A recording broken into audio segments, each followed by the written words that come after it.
Interim সরকার যা করছে জনস্বার্থে করছে কি, জনগণের স্বার্থে কি হচ্ছে? 18 থেকে 20 কোটি মানুষ বাংলাদেশের, তাদের স্বার্থে কতটুকু আগাচ্ছে, কি হচ্ছে, এবং যাদেরকে জেলে নিচ্ছে গত সরকারের, তারা জামিনে বাহির হয়ে তারা কোথায় যাচ্ছে, কি করছে, কি রটছে, কি ঘটাচ্ছে তা কি দেখছে? তারা কি ইলেকশন করতে পারবে এবং তাদের অবস্থান কি? এগুলোর দিকে বাংলাদেশ সরকার কি করছেন? এবং বাংলাদেশের যে কয়েকজন লিডিং পয়েন্টের আওয়ামী লীগ নেতা আছেন, সাবের হোসেন চৌধুরী, দীপু মনি, আরো কয়েকজন, এদেরকে নিয়ে আবার বাংলাদেশ আওয়ামী লীগ সংগঠিতভাবে স্ট্রংভাবে এগিয়ে যাচ্ছে। তার দিকে সরকার কি লক্ষ্য রাখছেন? তারা কি রাজনীতি করতে পারবে? একদিকে বলছেন আপনারা আওয়ামী লীগকে ব্যান করছেন, আরেকদিকে বলছেন একটি দল, বিশাল বড় একটি দল, তাদেরকে ছাড়া ইলেকশন হবে না। আদৌ কি ইলেকশন আপনারা করবেন, না বাংলাদেশের জনগণকে আপনারা পুতুল খেলা মনে করছেন? দেখুন, আমি নাম উল্লেখ না করি, অনেক মিডিয়া, বাংলাদেশ প্রবাসের বাংলা ভাষাভাষী অনেক মিডিয়া আপনাদেরকে কটূক্তিক কথা বলে, আপনাদেরকে ভাষাবিহীন কথা বলে, আপনাদেরকে গালিগালাজ করে। মিলেনিয়াম নেটওয়ার্ক এগুলো করবে না। সম্মান, শ্রদ্ধা, ভক্তি এবং আপনাদেরকে সালাম জানিয়ে বলছি, দেশকে ভালোবাসুন, দেশের মাটিকে ভালোবাসুন, দেশের মানুষকে ভালোবাসুন। যে ব্যক্তি, যে মানুষটি দেশের মাটিকে ভালো না বাসে, দেশের মানুষকে ভালো না বাসে, সে ওই দেশে রাজনীতি করার কোনো অধিকার নাই। বাংলাদেশের 18 কোটি মানুষের সাথে ধোঁকাবাজি করার কোনো অধিকার নাই। আপনি আওয়ামী লীগ করেন, আপনি বিএনপি করেন, আপনি জামাতে ইসলামী করেন, আপনি যাই করেন, আপনি দেশের মানুষের সাথে ধোঁকাবাজি আর কত করবেন? কেন? কি জন্য? কার জন্য? 3.5 হাত মাটি আপনার জন্য অবস্থান করছে। পৃথিবীর কোথায়, কোন অবস্থায়, কোথায় হবে আপনি নিজেও জানেন না। কেন এগুলো করছেন? কি জন্য করছেন? আল্লাহর ওয়াস্তে দেশের মানুষকে একটু স্বস্তিতে থাকতে দেন। প্রিয় দর্শক, প্রথমেই আসব বাংলাদেশ আওয়ামী লীগ। 1947 সালের পর থেকে যে আওয়ামী লীগটি মাওলানা ভাসানীর মাধ্যমে বাংলাদেশ আওয়ামী লীগ গঠিত হয়, স্ট্রং একটি পার্টি। 1965-67 সালে এসে বঙ্গবন্ধুর হাতে চলে যায়, জাতির জনক বঙ্গবন্ধুর হাতে চলে যায়। সে এখন জাতির জনক নয় অনেকের কাছে। যাই হোক, শুনতে খারাপ লাগে, তখনকার বাংলাদেশের মানুষ 1965 থেকে 67 তাকে বাংলাদেশের আওয়ামী লীগের একজন লিডার হিসাবে দায়িত্ব দিয়েছিলেন মাওলানা ভাসানী থেকে। কারণ তার শারীরিক অবস্থা এবং তার চলাফেরার অবস্থান থেকে বঙ্গবন্ধুর হাতে, বঙ্গবন্ধু শেখ মুজিবুর রহমান তার হাতে ন্যস্ত করছেন আমাদের চোখের সামনে। আমরা তখন পড়ালেখা করি। দেখুন, সমাজ পরিবর্তন হয়, রাজনৈতিক পরিবর্তন হয়। যারা বর্তমানে এই বিশাল বড় একটি দল আওয়ামী লীগে আছেন বা দুনিয়া থেকে চলে গেছেন,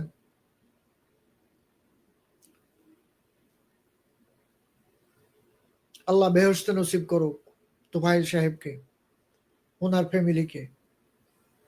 এই বাংলাদেশ আওয়ামী লীগের জন্য অনেক যুদ্ধ করছেন।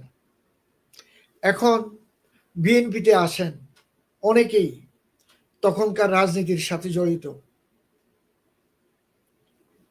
ঢাকা সিটির আওয়ামী লীগের বিএনপির দায়িত্বে, নাম বলবো না আমি, ঢাকার শহরের বিএনপির দায়িত্বে এবং বাংলাদেশ বিএনপির সেক্রেটারি জেনারেল বর্তমানে, এবং বাংলাদেশ বিএনপির অনেক লিডার মহোদয়েরা তখনকার রাজনীতির সাথে জড়িত ছিলেন। আপনারা জানেন আপনারা বর্তমানে কি করছেন, কোন পথে যাচ্ছেন, জাতিকে, সমাজকে, দেশকে কেন ধোঁকা দিবেন, কার জন্য দিবেন, এবং আপনাদের যে লিডার, যে পার্টিকে লিডিং করে প্রবাস থেকে, সম্মানের সহিত বলি জনাব তারেক রহমান সাহেব, উনি প্রবাসে থাকেন কারণ বাংলাদেশের প্রেক্ষাপটে ওনাকে প্রবাসে থাকতে হয়েছে। বাংলাদেশের আওয়ামী লীগ এবং বাংলাদেশের সেনাবাহিনী কর্তৃক অত্যাচারিত হয়ে যেভাবে ওনা থেকে বাই ফোর্স কিছু লিখিত রেখে ওনাকে দেশ ত্যাগ করা বাধ্য করছেন, ওই ভদ্রলোকরাও এখন কোথায়? যারা এই কাজগুলো করছিলেন তখনকার সময়ে 2009-10-এ, আপনাদের অবশ্যই জানা আছে 2008-এর ইলেকশনের পরে যে এই কাজগুলো করছিলেন তারা এখন কোথায়? তারা কি জীবিত আছেন? অবশ্যই আছেন। এবং কোথায় আছেন? কোন সমুদ্র সৈকতে পাড়ে আছেন? বাংলাদেশ সরকারের ট্যাক্স পেয়ারের পয়সা, বাংলাদেশ জনগণের ট্যাক্স পেয়ারের পয়সা, অবশ্যই রিটায়ারমেন্ট খাচ্ছেন ওখানে বসে। এগুলো তো সরকার অফ করেন নাই, ডলারে দিচ্ছেন। ফ্লোরিডার সমুদ্র সৈকতে বসে, মায়ামি বা অরল্যান্ডোর পাশে বসে আরামসে আরামদায়কভাবে বাড়িতে খাচ্ছেন যাচ্ছেন, কিন্তু তারেক রহমান তার মাকেও দেখতে পারেন নাই। তার মা গিয়ে তাকে দেখছেন। এখন তার মা অসুস্থ, দেশে আসতে পারেন নাই। অনেকেই অনেক মন্তব্য করছেন মিডিয়াতে, অনেকভাবে অনেক কিছু বলছেন। দেখুন, বিশ্বের শক্তিধর রাষ্ট্র United states of America, Russia, China এবং ইন্ডিয়া, বিশ্বের শক্তিধর রাষ্ট্র ইন্ডিয়া, চায়না, ইউনাইটেড স্টেটস এবং রাশিয়া, এই দেশগুলোর যদি ভেটো থাকে উনি দেশে আসতে পারবেন না। দেশের লিডিং পয়েন্টের রাজনৈতিক ব্যক্তিরা, মিডিয়া ব্যক্তিত্বরা এবং বিভিন্ন ইউটিউবাররা, বিভিন্ন মিডিয়ার পর্যালোচনাকারী যারা আছেন, আপনারা যাই বলুন না কেন, তারেক রহমান দেশকে ভালোবাসেন, দেশের মানুষকে ভালোবাসেন এবং দেশের জনগণকে ভালোবাসেন। যদি রাজনীতি করেন তাহলে অবশ্যই দেশে আসবেন। অনেকে বলছেন হাজার হাজার কোটি টাকা কামাচ্ছেন, উনি কোথায় টাকা পাচ্ছেন, কিভাবে খাচ্ছেন, কিভাবে চলছেন, ওই ব্যক্তি জানেন উনি কিভাবে খাচ্ছেন, এবং আল্লাহ মহান, উনি জানেন হালাল খাচ্ছেন না হারাম খাচ্ছেন, এবং না ব্রিটিশ সরকার ওনাকে খাওয়াচ্ছেন। দেখতে হবে। যদি আপনি একটা দেশে অ্যাসাইলাম নিয়ে থাকেন, পলিটিক্যাল অ্যাসাইলাম, ওই দেশের রাষ্ট্রপ্রধান বা ওই দেশের রাষ্ট্রশক্তি আপনাকে যদি থাকা, খাওয়া, খরচ সব কিছু বহন করে, তাহলে তো আপনার কোনো কিছুর অভাব থাকার কথা না। এই সমস্ত মন্তব্য থেকে আমরা দূরে থাকি। ইউনাইটেড স্টেটস একটি আইল্যান্ড আছে, তার নাম হলো গভর্নরস আইল্যান্ড। এই আইল্যান্ডটির অবস্থান নিউ ইয়র্ক সিটিতে। যারা স্ট্যাচু অফ লিবার্টিতে যান স্ট্যাচু দেখার জন্য, স্ট্যাচু অফ লিবার্টির পাশেই গভর্নরস আইল্যান্ড।